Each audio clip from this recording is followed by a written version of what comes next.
আপনি নিজেকে নতুন করে চিনবেন।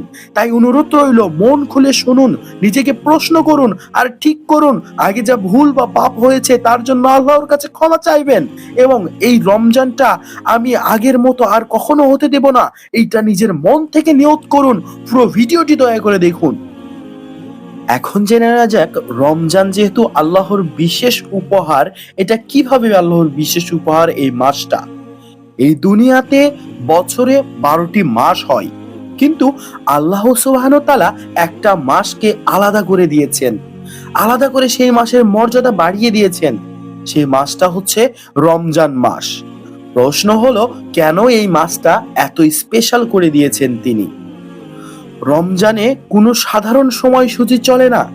রমজান হলো আল্লাহর পক্ষ থেকে বিশেষ একটি উপহার, একটা সুযোগ, একটা রিসেট বাটন বলতে পারেন আপনি।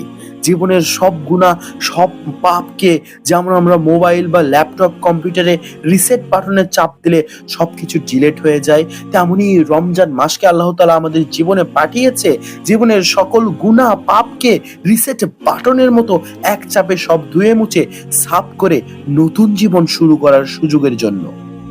অতি শীঘ্রই আসছে এর পরের পর্ব। এর পরের পর্বটি দেখতে চোখ রাখুন আমার এই চ্যানেলে এবং সাবস্ক্রাইব করে আমার পাশে থাকবেন। আর যদি আপনি পুরো ভিডিওটি একসাথে দেখতে চান, তাহলে এই চ্যানেলের ভেতরে ঢুকে আপনি পুরো ভিডিও একসাথে একবারে দেখে নিয়ে আসতে পারেন। সবাই ভালো থাকবেন, সুস্থ থাকবেন। আল্লাহ হাফেজ।